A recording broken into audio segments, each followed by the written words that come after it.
Hello students, this is Rani ma'am from unique classes. और आज का जो हमारा सेशन है that will be on vocab, because last sessions में ही मैंने बोला था it will be a blend of grammar and vocab and as well as practice. ठीक है, हम तीनों का मिक्सचर लेके चलेंगे। प्रैक्टिस तो आपका बीच बीच में हो रहा है, बीच बीच में थोड़ा सा एसेंस जा रहा है, आपका वोकैब हो रहा है, साथ में आप बीच में आपको प्रैक्टिस ग्रामर भी मिलेगा। तो ऐसी चीज़ें करना है जो रियली में आपके लिए फ्रूटफुल रहे। It will be a combination of all. ठीक है, चलो बिना टाइम वेस्ट किए स्टार्ट करती हूँ आज वोकैबलरी। और वोकैबलरी में भी यहाँ जो आपको मीनिंग सेलेक्ट करना है सिनोनिम्स है, same meaning. Okay, you have to select the appropriate word which is either वो उसका मीनिंग हो या very close to the meaning हो। ठीक है, समटाइम्स आपको ऐसे क्वेश्चंस आ जाते हैं ना, लगेगा कि मीनिंग तो बहुत ज़्यादा मिलता जुलता नहीं है, बट आपको उस केस में क्या करना है, जो थोड़ा बहुत भी मीनिंग उससे टैली कर रहा है वो वर्ड को भी आप सेलेक्ट कर सकते हो, इधर अप्रोप्रिएट या मोस्ट अप्रोप्रिएट। अब आ जाओ, फर्स्ट क्वेश्चन इज पैरामर। पैरामर में थोड़ा सा याद करने के लिए आप इसका एक रूट उठाओ, एमओ।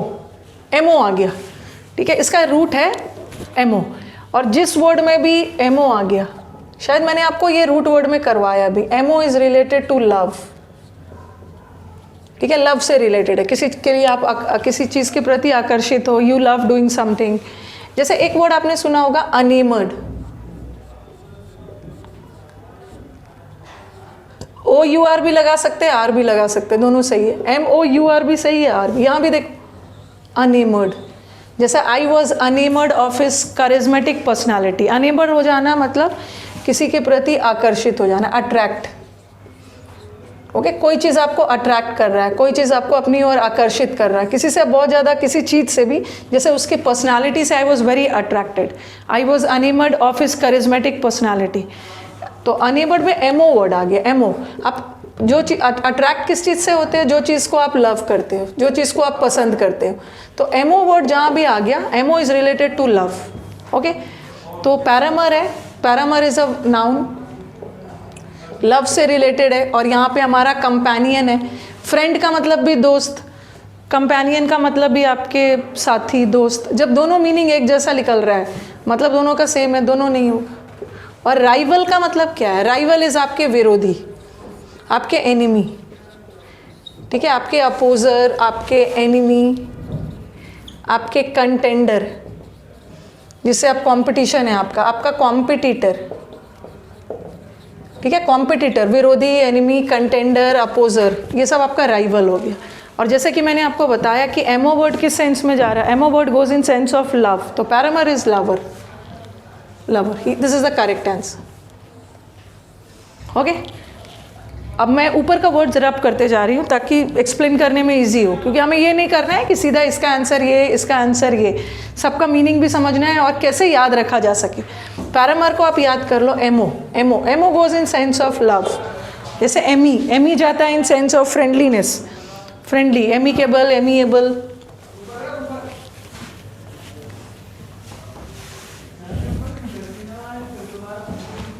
अब आ गया ओवर्ट। ओवर्ट वर्ड को याद करने का तरीका क्या है, देखो ओवर्ट है। ओवर्ट का मतलब होता है ना, कोई भी चीज़ ओवर्ट है मतलब कोई भी चीज़ उजागर है, कोई भी चीज़ बहुत एक्सपोज्ड है। ठीक है, छुपा हुआ नहीं है, नॉट हिडन। कोई भी चीज़ हिडन नहीं है, उजागर है, वेरी क्लियर है। कोई भी चीज़ छुपा हुआ नहीं है, वेरी क्लियर। ओके, हाईलाइटेड है, क्लियर है। जिसका एक वर्ड आता है डाइवर्ज। डाइवर्ज का मतलब भी होता है किसी चीज़ को उजागर करना, हाईलाइट करना, नॉट हिडन। ये हिडन नहीं। इसको कैसे याद रखोगे, जैसे कोवर्ट है, ये ओवर्ट वर्ड है ना, ओवर्ट में डाल लो सी। सी का मतलब सी हो गया हमारा कोवर्ट, COVERT, कोवर्ट। कोवर्ट को याद कर लो कवर। कवर करके क्या करते हो, कवर करके कोई चीज़ को छुपाते हो। तो कोवर्ट का मतलब होता है समथिंग विच इज़ हिडन। ठीक है, ओवर्ट को याद करने का तरीका बता रही हूँ। इसमें अगर आप सी डाल लेते हो तो ये कोवर्ट हो जाता है। और कवर करना मतलब किसी चीज़ को ढकना, छुपाना। तो कोवर्ट करना मतलब हिडन, किसी चीज़ को हाइड करना, छुपाना। और इसमें से सी हटा दोगे तो ओवर्ट हो जाएगा। ओवर्ट में किसी चीज़ को हाइड नहीं करना, उसको उजागर करना, डाइवल्ज करना। ठीक है, तो ये अगर एंटोनिम पूछा होता ना, एंटोनिम पूछा होता तो आप सीक्रेट कर सकते थे, बट इन्होंने सिनोनिम पूछा है। कोवर्ट का मतलब तो छुपाना, और ओवर्ट का मतलब होता है हाईलाइट करना, उजागर करना। तो इसका आंसर क्या हो जाएगा? रिवील। रिवील का मतलब भी होता है उजागर करना, ओके, छुपाना नहीं, नॉट हिडन। जैसे कंसील, कंसील, कंसील करना किसी चीज़ को, कंसील करना, सील करना, सील करने से जोड़ लो, कंसील करना, सील करना, बंद करना, छुपाना। तो कंसील करना इज हाइड करना, ठीक है, और रिवील करना इज किसी चीज़ को उजागर करना, ठीक है। तो इसका आंसर रिवील हो जाए। सीक्रेट, अगर एंटोनिम पूछा होता तो आप सीक्रेट करते। डीप तो गहरा, और शैलो का मतलब जो गहरा नहीं है, impartial, sorry not impartial, partial.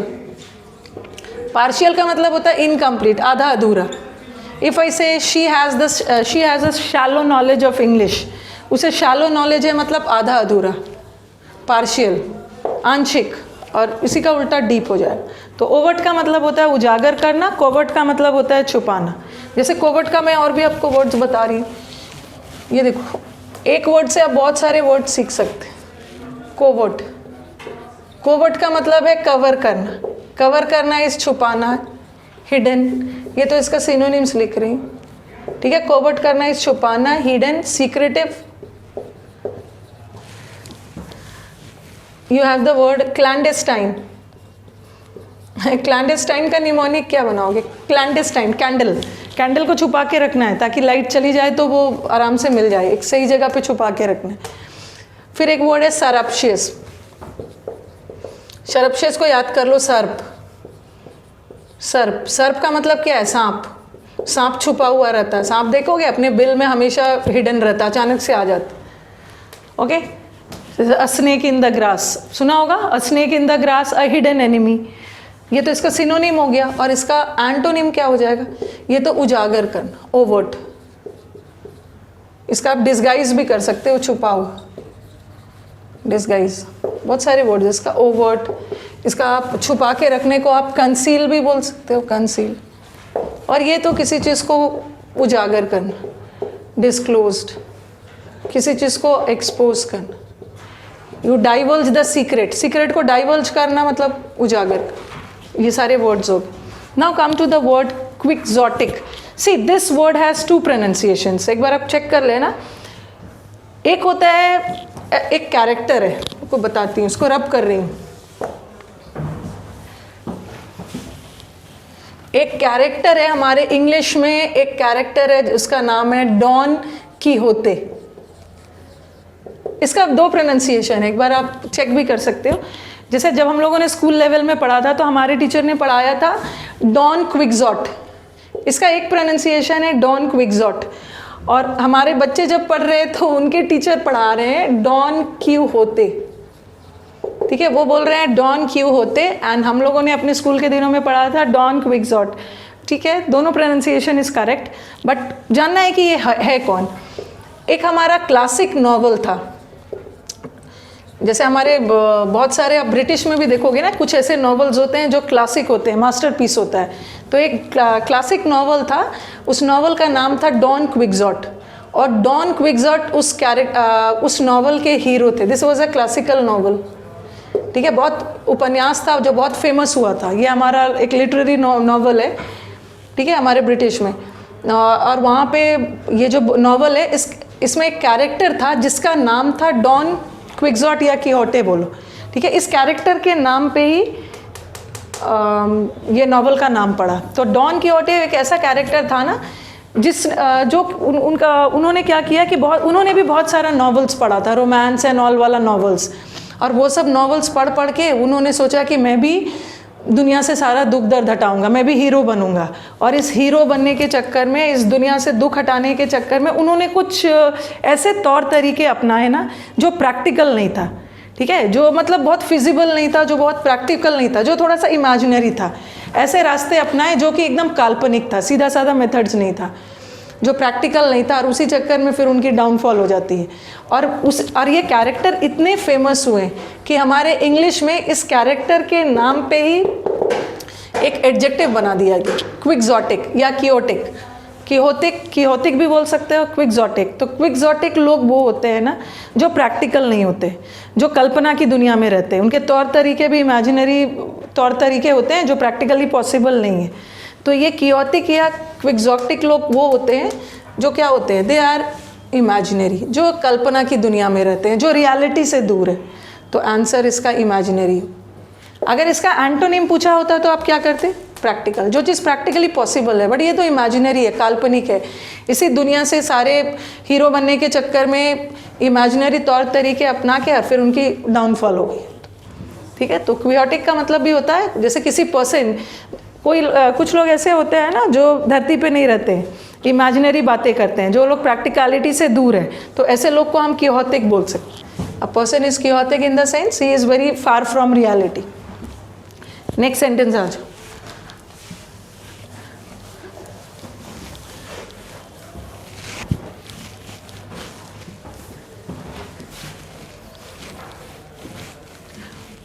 एग्जैसरबेट, Acer मैंने आपको करवाया है। जिस वर्ड में भी एसर आ गया, जिस वर्ड में भी एकरी आ गया, ठीक है, that is related to bitter. Bitter मतलब कड़वा।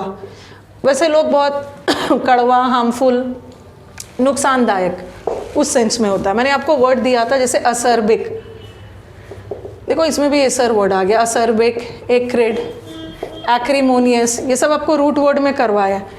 ये सब वर्ड्स हमेशा नेगेटिव सेंस में जाएगा। सर्बिक मतलब कड़वा, हार्मफुल लोग जो ऑलवेज दूसरे का बुरा सोचते हैं, जिसको हम वेनोमनस भी बोलते हैं, जहरीले लोग। ठीक है, they are very spiteful, venomous, okay, dangerous लोग। तो ऐसा यस, ये हमारा वर्ब फॉर्म में। एग्जैसरबेट करना मतलब कोई भी चीज़ को और भी कड़वा बनाना, कोई भी चीज़ को बिटर कर देना, और भी नुकसानदायक कर देना। तो ये पैसिफाई तो नहीं होगा। पैसिफाई का मतलब होता है शांत करना, पैसिफिक ओशन, ये तो नहीं होगा। थ्रो अवे भी नहीं होगा, फेंकना भी नहीं होगा। अब देखो एमिलियोरेट, एमिलियोरेट का मतलब है किसी चीज़ को और भी इम्प्रूव करना। बट एग्रावेट, एग्रावेट का मतलब होता है किसी चीज़ को और भी बदतर कर देना, खराब कर देना, वर्सन कर देना। कोई व्यक्ति गुस्से में है और भी उसका गुस्सा बढ़ा रहे हो, या कोई ऐसा कंडीशन है जो पहले से ही खराब है और उसको और भी खराब कर रहे हो, बिटर बना रहे हो। तो एग्रावेट का मतलब है बदतर करना, वर्सन करना। You worsen a situation. Ameliorate can be the antonym of this. Next word is innocuous. Innocuous को याद कर लो किससे? इनोक्वस को याद कर लो इनोसेंट से। ओके, इनोक्वस, इनोक्वस को याद कर लो इनोसेंट। देखो इनो वर्ड है, इनोसेंट, ये बहुत इनोसेंट है, बहुत भोला भाला है, किसी का नुकसान नहीं करेगा। तो इनोक्वस लोग होते हैं the persons who are very harmless. Harmless मतलब वो डेंजरस नहीं होते हैं, वो किसी का नुकसान नहीं करेंगे। बट फेरोशियस तो बहुत डेंजरस लोग, this people are very dangerous. Gloomy का मतलब तो सैड हो गया, और इनसेंसिबल लोग इलॉजिकल, बिना सिर पैर की बात करते। तो innocuous goes in sense of innocent, and innocent person is a harmless person, जो ऑलवेज कभी भी किसी का नुकसान नहीं करेंगे। ठीक है, they are very innocent. Next word, CPO का एग्जाम्स पास है, ये सब वर्ड्स को थोड़ा एग्जाम के पहले देख लेना, मैच कर जाएगा। और एक यूट्यूब पे मैराथन सेशन किया था अनअकैडमी लाइव पे, उसको भी देख लेना, बहुत सारे क्वेश्चंस डिस्कस किए थे वो कैप का। इग्नोमिनी, एक तो मैंने इनोक्वस को याद करने का तरीका बताया। इनोक्वस मतलब इनोसेंट है, भोला भाला है, नुकसान नहीं पहुंचाएगा। और इग्नोमिनी, इग्नोमिनी को याद कर लो, उसे इग्नोर करो। इग्नोर करो, क्यों इग्नोर करो उसको? किसी को इग्नोर क्यों करते हो? क्योंकि वो बहुत insulting, shameful type of person है। ठीक है, तो नेगेटिव सेंस में जाएगा। तो इग्नोमिनी का मतलब होता है वेरी शेमफुल, शेम, शर्मिंदगी, इंसल्ट, डिसग्रेस, ह्यूमिलिएशन, सब शर्मिंदगी के सेंस में। ओके, नेगेटिव सेंस में एम्बैरेसमेंट, शर्मिंदा करना। अब आपके दिमाग में जाएगा कि मैम शेम भी तो हो सकता है, शेम का मतलब भी शर्मिंदा, और ह्यूमिलिएटिंग का मतलब भी अभी मैंने ह्यूमिलिएशन लिखा ना, दोनों तो शर्मिंदा के सेंस में ही है। इग्नोर करो क्योंकि वो इज फुल ऑफ शेम, इसे इग्नोर करना है क्योंकि वो शेमफुल पर्सन है, ये दोनों तो हट गया। अनएक्सपेक्टेड मतलब एक्सपेक्ट नहीं करना, अनअकाउंटेबल मतलब जो रिस्पॉन्सिबल नहीं है, अकाउंटेबल मतलब जवाबदेही, responsible, but unaccountable not responsible. तो दोनों का मीनिंग गोज सेम एंड दोनों हो सकता है। And whenever you are stuck, जब भी आप फंस रहे हो आपको लगता है कि दोनों हो सकता है, तो पेपर सेटर ने बहुत चालाकी से कुछ ना कुछ ऑप्शन तो छोड़ा ही होगा।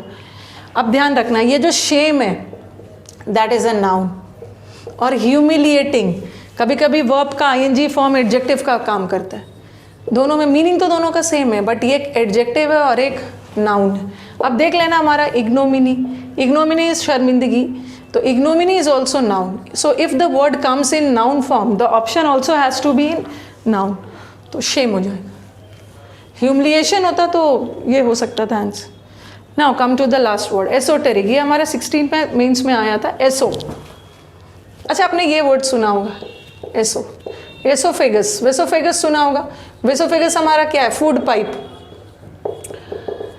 फूड पाइप जो हमारा फेरिंग्स, फेरिंग्स को फूड पाइप है, गले से हमारा खाना स्टमक तक जाता है, तो ये एक फूड पाइप है जो फेरिंग्स को कनेक्ट करता है स्टमक से। ठीक है, देखो एसो, इसमें वेसोफेगस अपने बायोलॉजी वाले स्टूडेंट को समझ में आ रहा। कोई भी चीज़, एसो का मतलब होता है ना, कोई भी चीज़ विद इन, विद इन मतलब अंदर और बहुत ज़्यादा उलझा हुआ है। कोई भी चीज़ बहुत क्रिप्टिक है, बहुत घुमावदार है, उलझा हुआ है, तो इसको याद कर लो। जो हमारा फूड पाइप है ये भी बहुत कॉम्प्लेक्स पाइप है, बिकॉज डाइजेशन का प्रोसेस पूरा होता है वहीं पे, बहुत सारा कॉम्प्लेक्स प्रोसेसेस है। तो ESO goes in sense of no doubt within, घुमावदार, कोई भी चीज़ एकदम अंदर है, उलझा हुआ है, चीज़ें क्लियर नहीं हो पा रही है। तो इसी वर्ड में यहाँ भी है ना, eso, esoteric. Esoteric means the things which are unclear. Okay, things जो क्लियर नहीं है, स्पष्ट नहीं है। और जो चीज़ें क्लियर नहीं है उसको क्या बोलोगे? अच्छा, इसमें नेबुलस 2 ऑप्शन डाल दिया, अनक्लियर। चलो एक ऑप्शन इसका हटाती हूँ क्योंकि ये दोनों डल गया। नेबुलस का मतलब भी होता है अनक्लियर ही। ऑब्सक्योर यहाँ पे डाल लो, एक्सप्लिसिट। ये ऑप्शन मैंने अपने से डाल दिया था, दोनों का सेम डाल दिया। एसोटेरिक का मतलब भी होता है बहुत घुमावदार, बहुत क्रिप्टिक, रिकंडाइट, वेरी कॉम्प्लेक्स, अनक्लियर। और अनक्लियर का सिनोनिम क्या है? ऑब्सक्योर, कोई भी चीज़ अस्पष्ट है, ये आंसर हो। ऑब्सोलीट तो नहीं होगा, ऑब्सोलीट का मतलब होता है जो चीज़ आउटडेटेड हो गया, यूज़ में नहीं है। और इंटेलिजिबल मतलब जो चीज़ें क्लियर है। एक्सप्लिसिट का मतलब भी क्लियर है, बट हमें तो सिनोनिम ढूंढना।